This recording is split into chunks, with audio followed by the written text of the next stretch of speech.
Well, hello to everybody. I'm Charles Richard. I happen to be in Miami Beach, and this is like the Airbnb that I sort of rented out for a week. Meanwhile, I'm here doing some photography work, personal photography work for my sites, and so I'm happy to be in the South Beach area.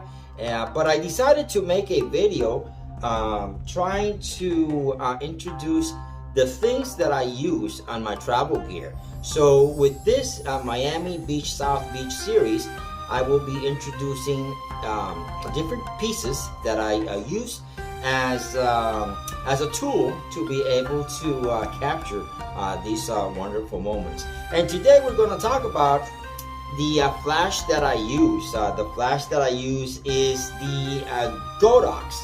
The Godox V1. Let me take it out of the camera so you guys can see it. Here we go. All right. This is the Godox V1. So far, I have not had no issues. All the color on the flash has been very, very even. It has not given me any problems. I did see somebody actually, I don't remember who it was, but somebody actually mentioned that he got some sort of banding or some sort of stripes or something. And if that is the case, it's because your the flash that you had, the Godox V1, is damaged. All right, and there's several ways that you can damage it. The one is through this glass right here. A lot of people, what they do is they don't take care of their equipment and they don't clean it properly. And if you bought it used, you know, that could have been a possibility. The other possibility is that it came defective.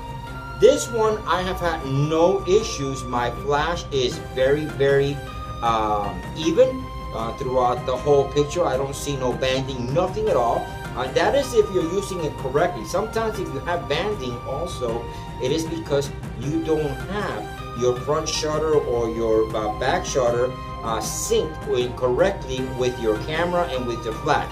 So that is also another possibility. Most likely it is user error. I have personally not had any issues with this flash. Now, this flash is it's not a cheap flash, all right, but it's not a super expensive flash either. All right, it is a flash that runs under $300, but it has the ability to do a lot of things, and this is why I personally like it. And everything that I'm going to be showing you here, or that I am going to saying, or that I'm going to be saying actually, is my actual opinion. Now, some others, you know, some other photographers rather use other flashes because maybe the line of work that they do is different. What they're using it for is different.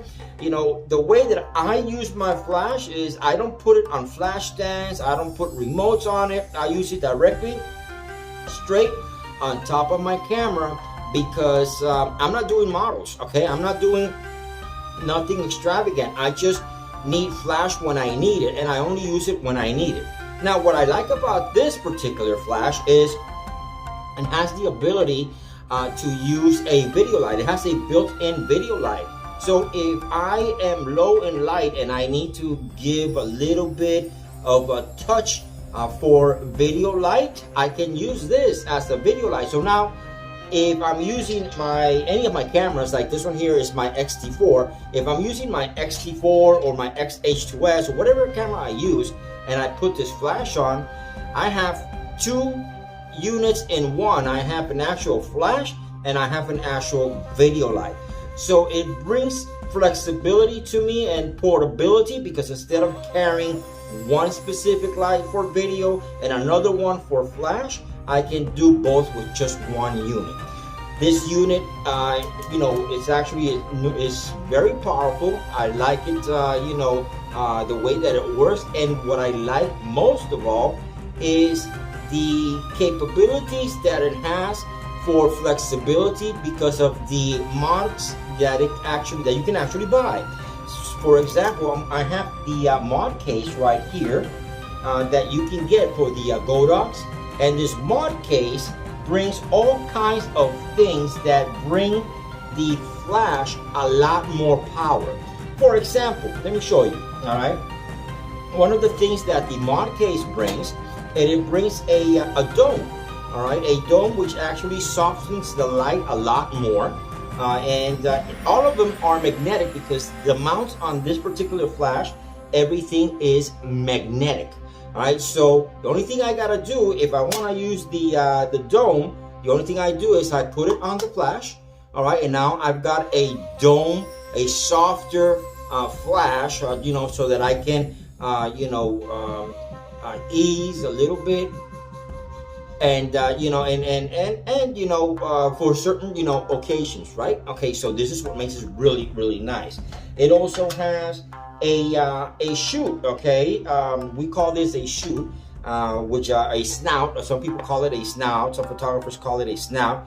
What it does, it actually focuses a beam of light, of flash, straight onto wherever you want to put or wherever you want to aim it at. Okay, this is the snout. All right, which allows you to do that, as you can see here. All right, so you can do that with this. It also brings what we call different diffusers. All right, you can use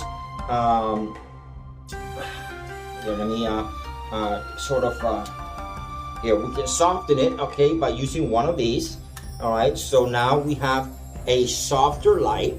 All right, which you know, it has so many with this particular mod case, and for this flash, it has so much flexibility that it's really, you know, it's really a work. I think it's a work of art. You know what I'm saying? Because I haven't seen another flash that has the ability to do so much with just the one flash.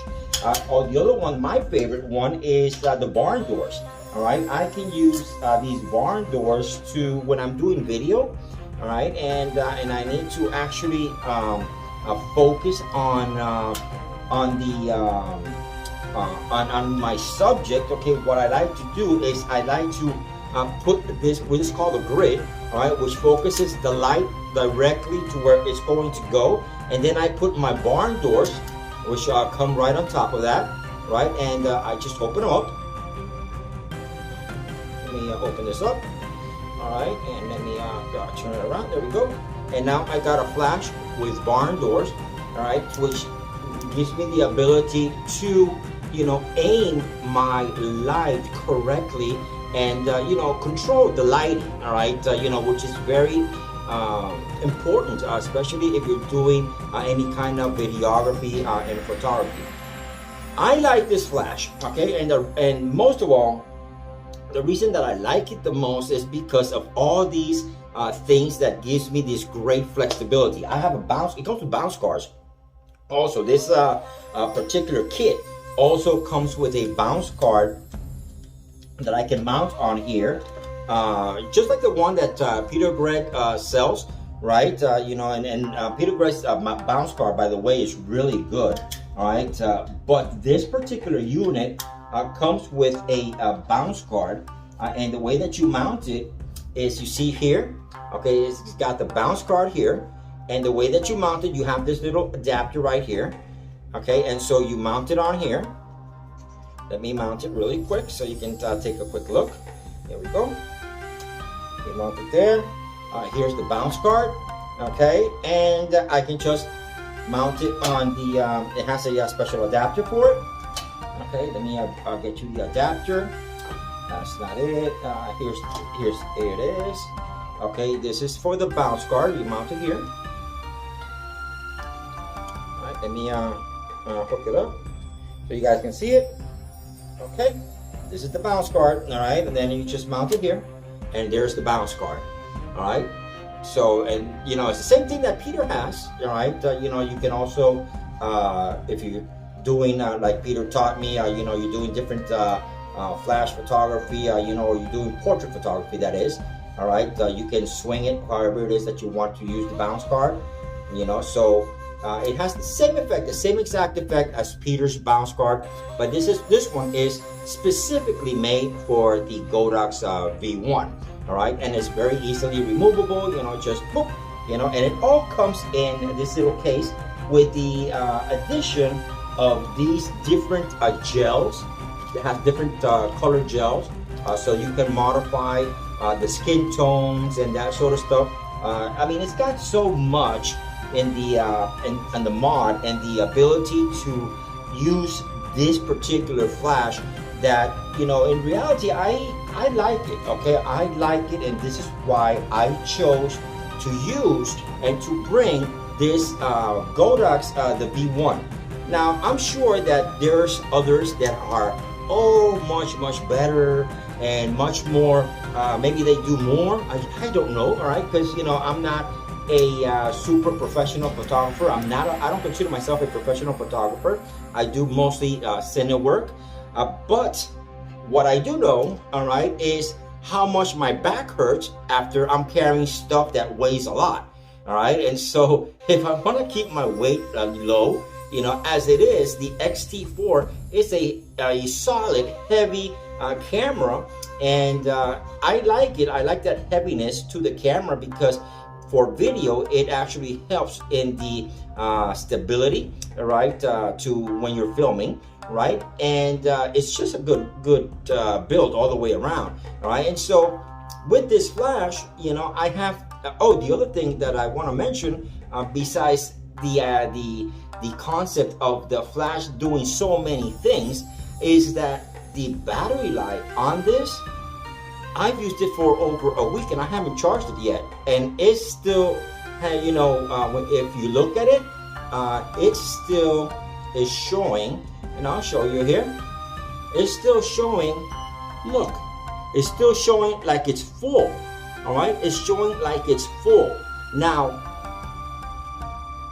I don't know how other flashes are. All right, I cannot tell you how other flashes are.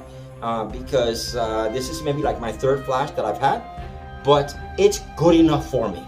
All right, it's good enough for me, and if it's good enough for me, being that I do a lot of pro work in the cine world, the video world, and I can use it just about anywhere, whether it's sunlight, daylight, wherever it is, it's powerful enough with those mods. Okay, that is, you know, I don't think I really need to get anything else. Some people might say, oh yeah, but if you're doing something outdoors and you need to work against the sun, the beam is not strong enough. You might be right, the beam might not be strong enough by itself. But when you put those mods, when you put that snout, when you put all the stuff that you need, all right, it actually, you know, it makes it a lot better. And there's other things that you can add, other mods that you can add to this flash that I've learned from Marcus Pick's channel, that when I put it as a reflector, it just makes it a lot brighter, a lot brighter. But I don't need that extra brightness, okay, because I don't shoot directly under the sun. I don't shoot portraits of people under the sun. For those guys that do, you know, that's great, all right, but as an all-around flash, I think this is a really solid piece of gear that should be in everybody's travel bag. So anyways, you know, this is my take on this flash. I'll show you some photos here at the end of me using this flash and what it looks like, all right, indoors, because most of the stuff that I did was indoors with this flash. I don't think I've used it outdoors, because I don't use flash outdoors, to be honestly truthful, not for the stuff that I do. So, but the last event that I did, which was a Cowboy Event, I used this flash, and boy, it was awesome. All the pictures came out really nice. The skin tones were good. It could have been better because, again, I'm not a professional photographer, but the lighting, the one thing that I do know is about lighting, the lighting was very even, all right, when I shot the flash. And so anyways, this is the Godox, the V1. It comes on the Canon mount, it comes for Nikon, it comes for Sony. I'm not sure if it comes for Panasonic or not. I think it does, and it does come for Fujifilm. This is the one for Fujifilm, and so I highly recommend it. If you do have an opportunity, or if you do need a flash, the V1, this happens to be the V1F. You can see it there, V1F. F is for Fujifilm. All right, this happens to be the V1F super piece of gear. Highly recommend it. If you're gonna get it, I definitely do recommend you getting the mod kit. The mod kit is $60, and it comes with a whole bunch of stuff that actually makes this flash so much more flexible with how and the ways that you can use it. Anyways, if you have any questions, post them down. This is my first video of a series from the Miami Beach travel gear. All right, and this is the first one that I'm going to be showing you. I'm going to be showing you also on the lens that I brought this time, which is the Fujifilm 16-55. So stay tuned for that video, and the XT4, and why I use the XT4. The other gear that I use also is my GoPro 9. This is my GoPro 9. And then behind me, you can see like right back there. Where is it? Like right there. Okay, that is my Sennheiser MKE 400. I use it to do video captures on the camera, as well as if I'm doing live streaming, I can hook it up to the to my MacBook Air M1. I'll show you how I do all of that also. And I've got the Mackie Element wireless microphones. But that's about the gear that I'm going to be talking about, and how I use it, and all the goodies about it. All right. So if you have any questions, feel free to give me a holler here on the comment section. And in the meantime, take care, stay safe. It's really hot out here on South Beach, so I'm going to drink a nice cold drink. Not a beer, not some wine, just something cold to drink, because it's really hot down here in South Beach. And I'll see you in the next video, guys. All right, bye-bye.